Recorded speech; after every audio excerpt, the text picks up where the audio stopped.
요즘 해외여행을 가지 못해서 여러 가지 아쉬운 점도 있을 수 있겠습니다만, 우리가 해외여행을 하면서 느끼는 것 중에 하나는 우리나라가 참 좋은 나라다, 우리나라가 정말 귀하다, 이런 생각을 많이 하게 됩니다.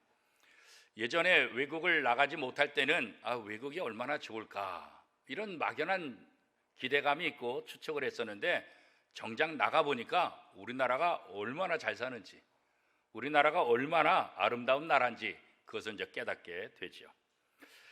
우리나라가 정말 전 세계에 자랑할 것이 참 많이 있습니다. 유네스코 문화유산으로 등재된 것들도 참 많이 있습니다. 특별히 한류 문화 이런 것을 통해서 우리 한국이 더 많이 알려졌어요. BTS라고 하는 방탄소년단, 이 노래 남자 그룹들, 이분들의 역할은 전 세계 젊은이들에게 또 많은 지도층들에게 영향력을 주고 있어요. 그래서 이 노래를 따라 부르기 위해서 한글도 배우고, 또 이들을 보기 위해서 얼마나 많은 사람들이 관심을 갖고 있는지.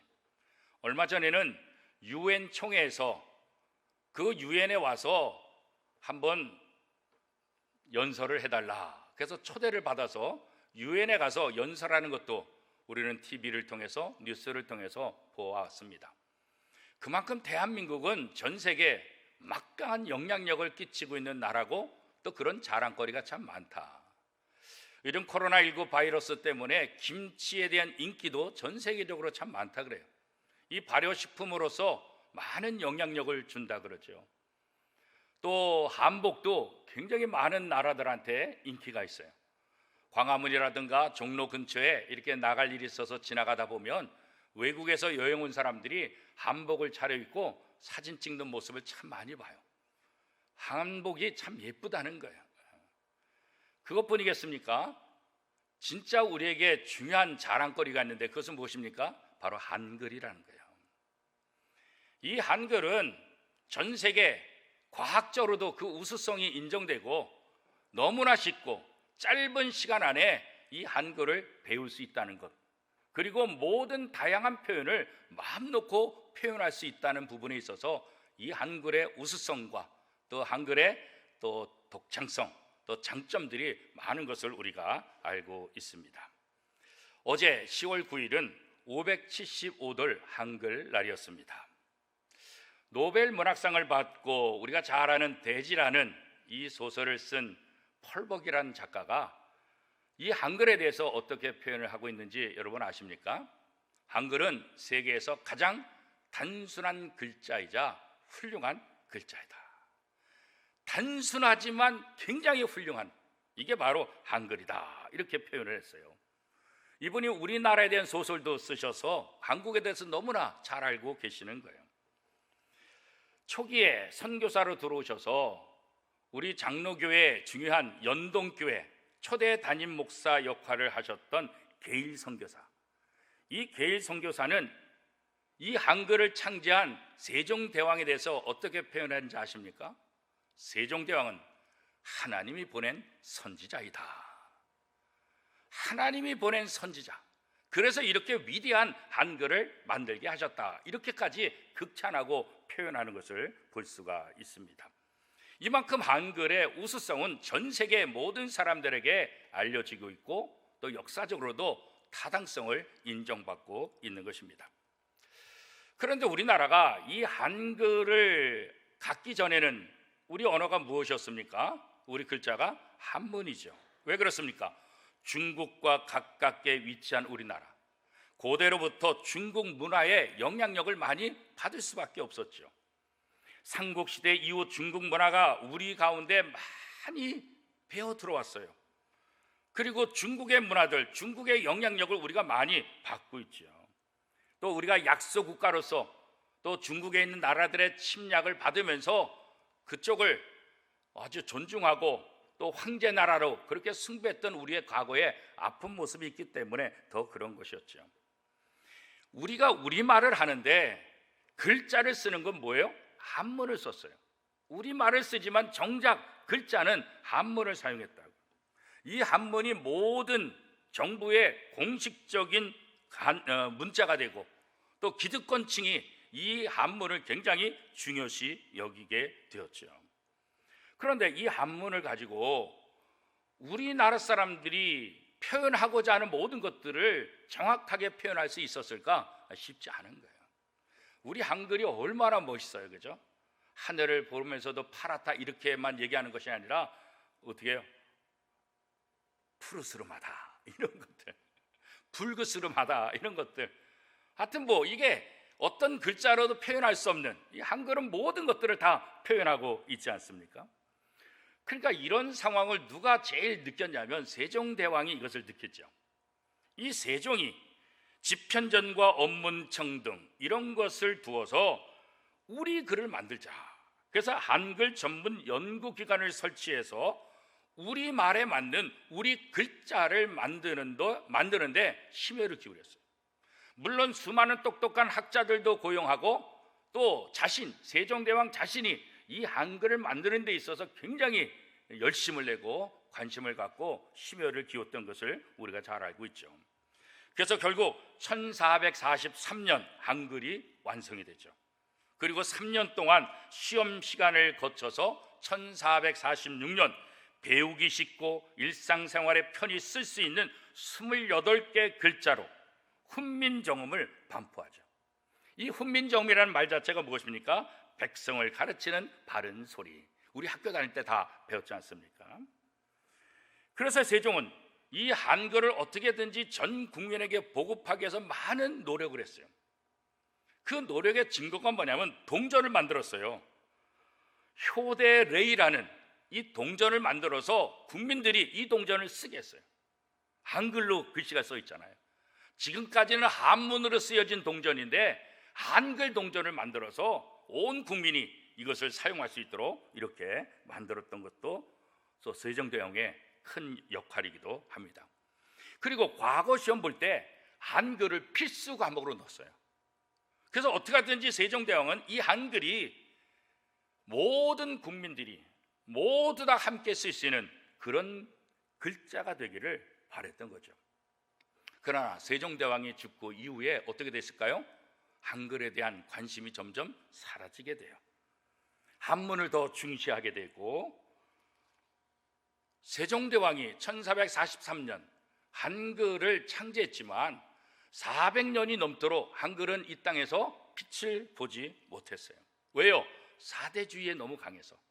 저 중국이 우리보다 뛰어나다고 생각하고 중국이 쓰는 그 글자 한문을 더 중요시 했기 때문에 그런 거죠. 그러다가 1800년대 후반에 이 한글이 이제 빛을 보게 되는데, 누구의 노력으로 인해서 이 한글이 빛을 보게 됩니까? 선교사들이에요. 우리나라 사람이 아니라 뭐 영국 사람, 미국 사람, 뭐 다양한 선교사들, 전 세계에서 들어온 선교사들에 의해서 이 한글 보급 운동이 일어나게 되는 거예요. 그래서 이 선교사들의 노력에 의해서 이 한글이 우리 조선의 민중들의 언어로 뿌리를 내리기 시작하는 거죠. 한글 학자로 유명한 최현배 교수가 1962년에 기독교와 한글이라는 논문을 발표했어요. 이 논문에 의하면 기독교가 한글에 끼친 공헌을 이렇게 정리하고 있습니다. 첫 번째는 한글의 민중 전파. 지금까지 한문들이 지식인들 또 고위층들을 위한 것이라고 한다면 민중 전파, 부녀자들, 서민들 모든 사람이 이 한글을 읽을 수 있도록. 두 번째는 한글을 통한 사상을 표현했다. 사람들마다 갖고 있는 이 사상들, 그것을 표현할 수 있도록 이 한글이 좋은 역할을 해줬다는 거죠. 세 번째는 한글에 대한 존경심과 수호정신. 이 한글이 얼마나 위대한지, 얼마나 좋은지 그런 마음을 갖게 해줬다. 네 번째는 한글의 과학적 가치 발견.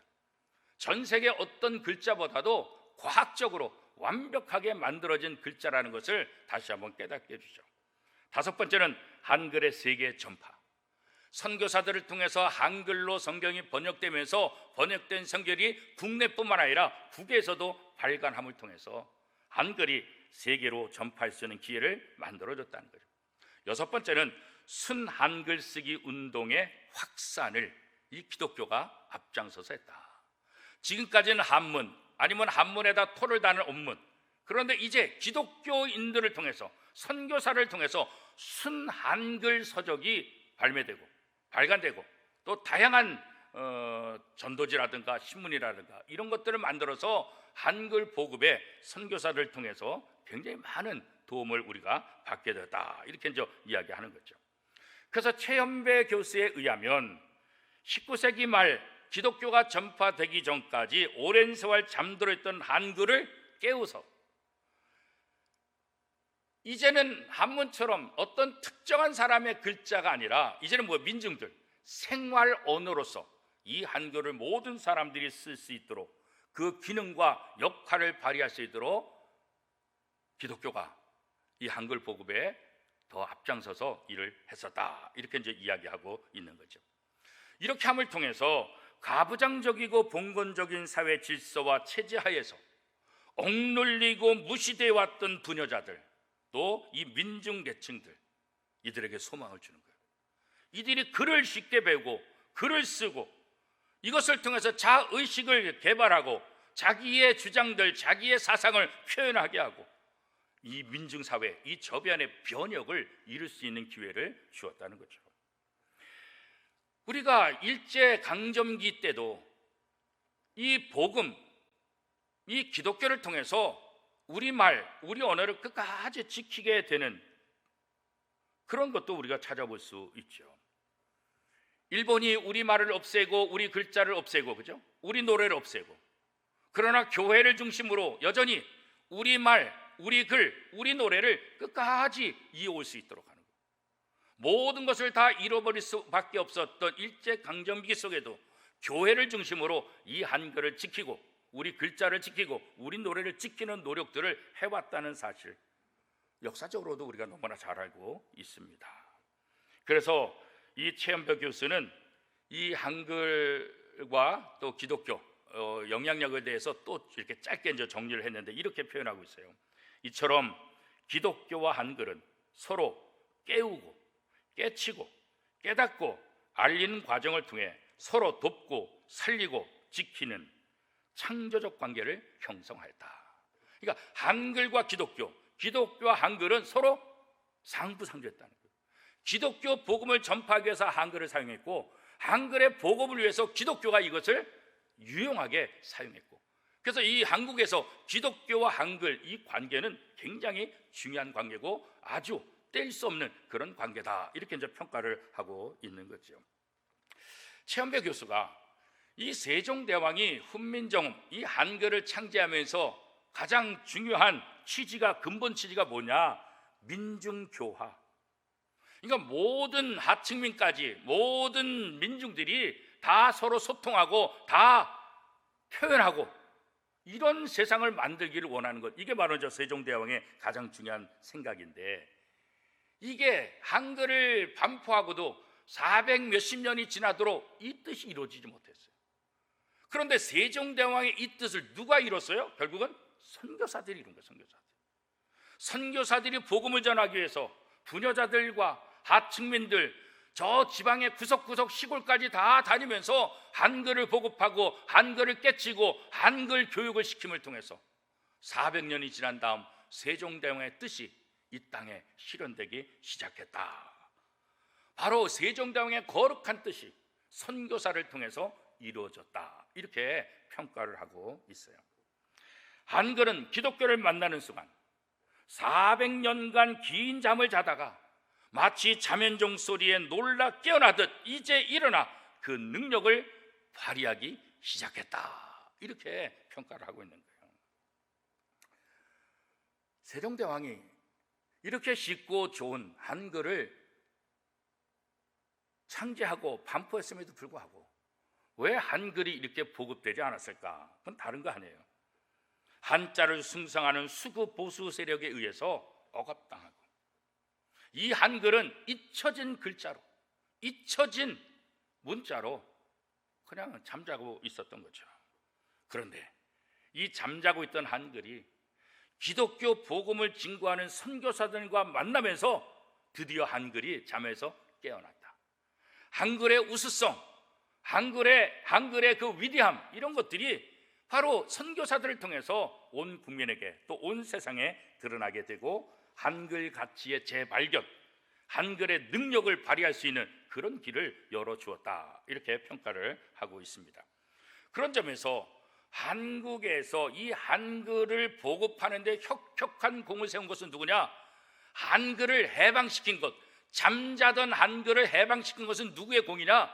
바로 기독교 또 선교사들의 공이다, 이렇게 이제 이야기를 하고 있는 거죠.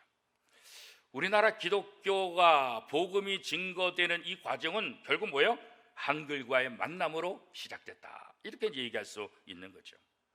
일반적으로 선교사들이 다른 나라에 가서 복음을 전하기 위해서 가장 중요한 것이 뭘까? 그 나라에 가서 그 나라 언어로 성경을 번역하는 거예요. 왜?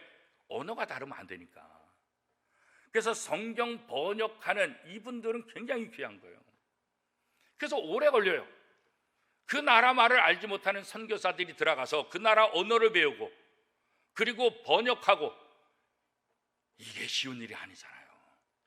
그런데 한국은 놀랍게도 선교사들이 들어와서 한글을 번역해서 사용한 것이 아니라 선교사들이 들어오기 전에 이미 일본에서, 중국에서 한글로 된, 또 한문으로 된 성경이 이미 번역이 된 거예요.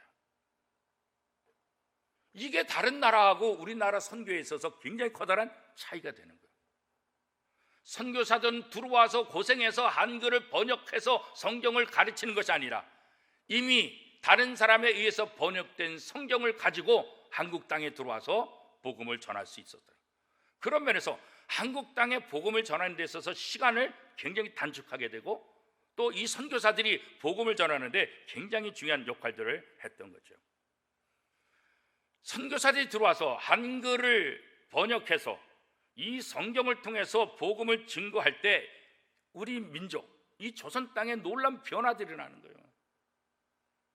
한문에서 한글로 변화되는 것이 아니라 부녀자들을 깨우는 역할을 하게 되고, 하층민들이 자기의 소리를 내게 하게 되고, 여성 교육이 발달되고, 학교가 세워지고, 병원이 세워지고, 현대화, 세계화, 이런 부분에 다 누가 만들어 놓은 거예요? 선교사들이 들어와서 그 역할을 다 감당한 거죠. 선교사 게일의 표현에 의하면 부녀자들이라도 한 달 정도면 깨우칠 수 있는 쉬운 한글, 그러니까 아무것도 모르는 사람이라 할지라도, 이 여인이라 할지라도 한 달이면 이 한글을 다 완전히 깨치고 쓸 수 있고, 그만큼 쉬운, 그게 바로 한글이다, 그런 거예요. 이렇게 해서 성경을 읽게 하고 기독교 문서를 읽게 하고, 그래서 기독교 교리를 배우는 것뿐만 아니라 여성들과 하층민들 속에 억눌려 있는 이 자의식, 이것을 다시 한번 개발하고 표현할 수 있는 실천의 장이 바로 교회가 되었다는 거예요. 그래서 교회는 여성들에게 있어서 배움의 장이 되는 거죠. 과거에 여성들은 교육을 시키지 않잖아요. 그렇죠? 기독교가 들어와서 학교를 세우고 여성 교육의 중요성을 굉장히 강조하기 시작하면서 우리나라의 여성 지도자들이 나타난 거죠. 그것이 3.1운동 때 여성 지도자들의 역할이 얼마나 대단한지 우리는 지금 역사를 통해서 알고 있는 것 아니겠습니까? 그렇죠? 성경뿐만 아니라 기독교 문서뿐만 아니라 다양한 문학 작품을 통해서 자신의 삶을 개발하고 자신의 의지를 다시 한번 확인하게 되고, 그렇잖아요. 양반들 중심으로 사용했던 한문에서 이제는 누구나 쉽게 누구나 읽을 수 있는 이 한글을 사용함을 통해서 사람들은 자신감을 얻게 되고 삶의 의욕을 갖게끔 했다는 거죠. 선교사들이 들어오기 전에 이미 1882년 선교사 존 로스와 맥킨타이어 또 서상륜 등이 한글 신약 성경 중에서 누가복음을 가장 먼저 번역하죠. 쪽복음을 먼저 번역하죠. 이것을 갖고 들어오게 되는 거고, 그 다음에 1887년에는 신약 성경이 번역이 되죠. 이 존 로스는 한글 성경 번역 작업을 하면서 이 한국 선교에 이 한글이 어떤 영향력을 끼칠지를 확신했다 그래요. 기록에 의하면. 그래서 1877년에 이 로스가 선교사들을 위한 한국어 교재 조선어 첫걸음을 출판했어요. 여러분 중학교 다닐 때 영어의 첫걸음, 뭐 일본어의 첫걸음, 독일어의 첫걸음 이런 거 있었잖아요. 그죠? 처음 언어 배울 때 이 로스 선교사가 한국에 들어오는 선교사들이 한글을 더 빨리 깨우치게 하기 위해서 바로 이 조선어 첫걸음이라는 책을 저술을 했다는 거예요. 그만큼 한글에 대해서 관심이 있고 한글에 대해서 굉장히 많은 지식들을 갖고 있었다는 거죠. 한글 작업을 번역하는 것 여기에만 국한된 것이 아니에요. 1897년 아펜젤러 선교사는 우리나라 최초의 기독신문 대한 그리스도인 회보 이것을 발간해요. 그런데 이거 보세요. 순한글이에요. 한문 하나도 없어요. 순한글로 발행을 했어요. 또 선교사들은 성경뿐만 아니라 찬송가도 한글로 번역해서 사용했어요. 이 한글로 번역해서 성경을 만들고 또 신문을 만들고 또 전도지를 만들고 잡지를 만들고 찬송가를 만들었어요. 근데 중요한 건 뭐예요? 이거 읽어야 되잖아요. 그러니까 어떻게 돼요? 한글 교육을 집중적으로 시키기 시작한 거예요. 이 성경을 반포하는 데 중요한 역할을 한 사람이 누구냐면 권서인이에요. 권서인. 이 사람은 개나리 보찜 같은 것을 등에 메고 저 안에 성경을 담아서 전국에 다니면서 파는 사람들. 이 사람들은 우리 역사책에 의하면 절대로 공짜로 안 줬어요. 성경은 절대로 공짜로 안 준다. 고구마를 받든지 보리 한 대를 받든지 반드시 대가를 지불하고 성경을 줬지 절대로 공짜로 안 줬다는 거예요. 그리고 이 성경을 팔면서 한글, 이것을 읽을 수 있도록 한글을 가르치는 거예요. 이 권서인들 중에서도 여자 권서인들의 역할이 훨씬 더 컸어요. 왜요? 우리나라는 남녀 7세 부동성, 남자들이 여자들과 함께 얘기하는 거 쉽지 않잖아요. 그래서 남자 권서들보다도 여자 권서를 통해서 지방의 시골의 아낙네들을 만나게 하고 그들에게 한글을 가르치고 한글을 보급하는 역할, 여자 권서인들의 역할이 굉장히, 나중에 부인회 이분들을 통해서, 이 조직을 통해서도 한국 기독교가 굉장히 많은 영향력을 주게 되지요. 그래서 문맹 여성들에게 한글을 가르치고 복음을 전하기 시작하는 거예요. 한문의 문자를 사용할 때는 문맹률이 너무 많아요. 그래서 대감마님이 종한테 야, 이 서신 누구한테 갖다 줘라 이렇게 전할 때, 예를 들면 거기에 지금 이 서신 가지고 가는 놈은 죽이시라 이렇게 써도 몰라요. 그렇잖아요. 이거 알 수가 없잖아요. 그 자기 죽이라는 걸 자기가 갖고 가게 되는 거지, 모르니까. 그런데 한글을 통해서 이제는 뭐 누구나 다 하는 거예요. 누구나 다. 그래서 지금 얼마 전에 그 인터넷을 뒤져보니까 기록이 하니까 한국이 문맹률이 거의 0%에 가깝다. 문맹률이. 다른 나라들은 문맹률이 굉장히, 미국도 문맹률이 굉장히 대단해요. 근데 우리나라 문맹률은 거의 찾아볼 수 없을 정도로 모든 사람들이 다 한글을 깨치고 한글을 다 사용한다. 이게 한글의 우수성이라는 거예요. 그만큼 한글은 쉽고 그만큼 한글은 아주 독창적이고 아주 좋은 글자라는 것을 전 세계가 다 인정하고 있는 거잖아요.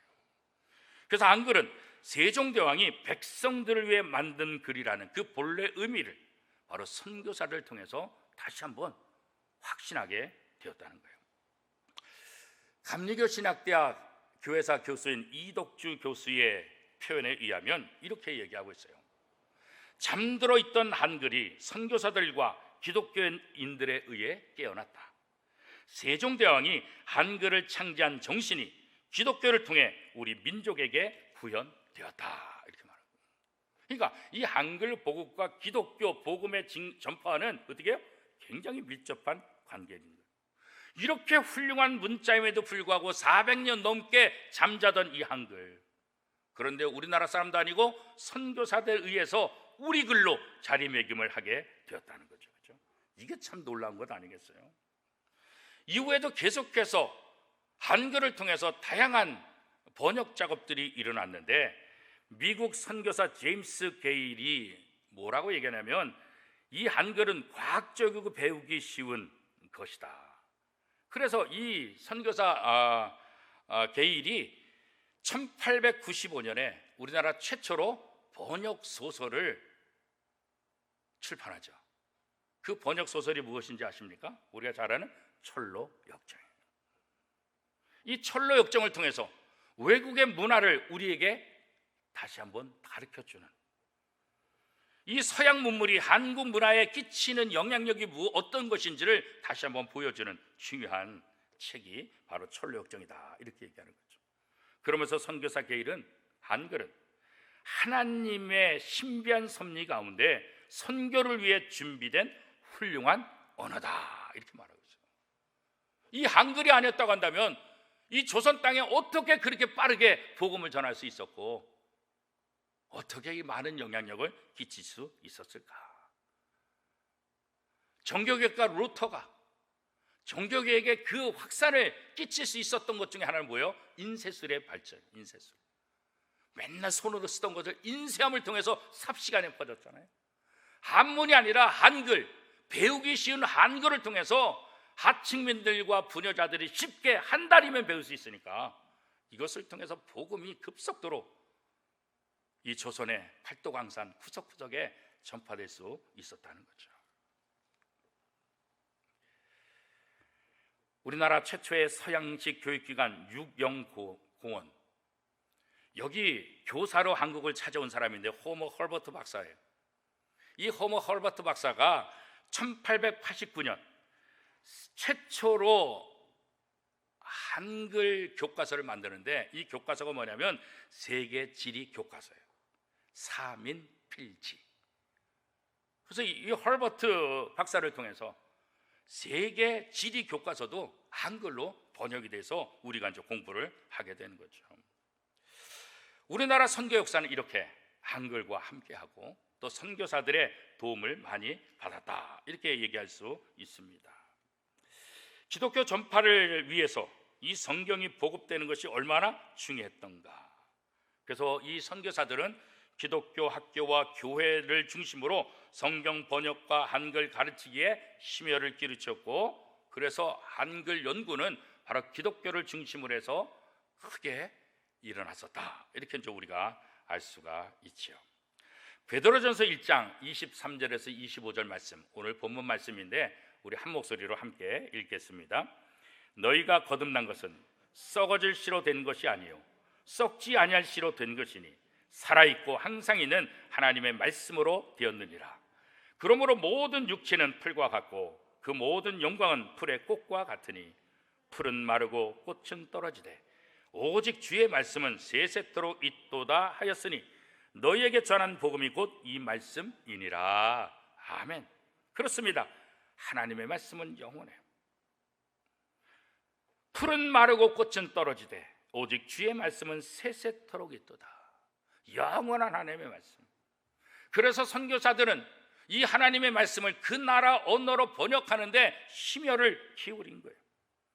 그 나라 언어로 하나님의 말씀을 통해서 그 말씀이 증거되고 그 말씀이 그 문화 속에서 그 사람들에게 그 나라에 영원토록 하나님의 말씀이 남고 하나님의 말씀의 소리를 들을 수 있도록 하기 위해서. 그래서 선교사들은 번역 이 작업을 그토록 중요시 여기고 우리나라에 와서도 한글을 보급하고 한글을 가르치는데 그렇게 열정을 냈던 것이에요. 이 한글 성경 번역의 중요성에 대해서 이강수 씨는 이렇게 표현하고 있습니다. 아마 조선글과 조선말이 진정한 의미로 고상한 사상을 담는 그릇이 되면 성경의 번역이 시초일 것이요, 만일 후일에 조선 문학이 건설된다 하면 그 문학사의 제1면에는 신구약의 번역이 기록될 것이외다. 이 한글 문학에 있어서 가장 중요한 역할을 한 것이 무엇이라는 거예요? 신구약 성경 번역. 이게 가장 중요해요. 이것이 첫 장 1페이지에 자리매김을 할 것이다. 이만큼 한글의 번역이 이 기독교의 영향력이 얼마나 중요한지를 이야기하고 있죠. 400 몇십 년 동안 잠자던 한글을 깨운 기독교, 또 선교사들, 우리 신앙의 선배들. 자, 그러면 오늘 우리는 잠자는 이 한국에서 무엇을 깨워야 될까요? 오늘 우리 한국교회가, 우리 원미동교회가, 저와 여러분이 이 한국 땅에 다시 깨워야 될 것이 무엇일까? 하나님의 말씀을 통해서 하나님이 원하시는 아름다운 나라로, 복음을 중심으로, 복음으로 온전히 세워진 나라로 만들 수 있도록 우리가 함께 일해야 되지 않겠습니까? 어느 때보다도 손가락질 받고 있는 기독교에 대해서 너무나 냉소적인 이런 시대 속에서 우리 선배들의 모습을 통해서 다시 한번 잠자는 한국을 깨우는 우리 원미동교회, 우리 성도들, 우리 한국교회가 될 수 있기를 축복합니다.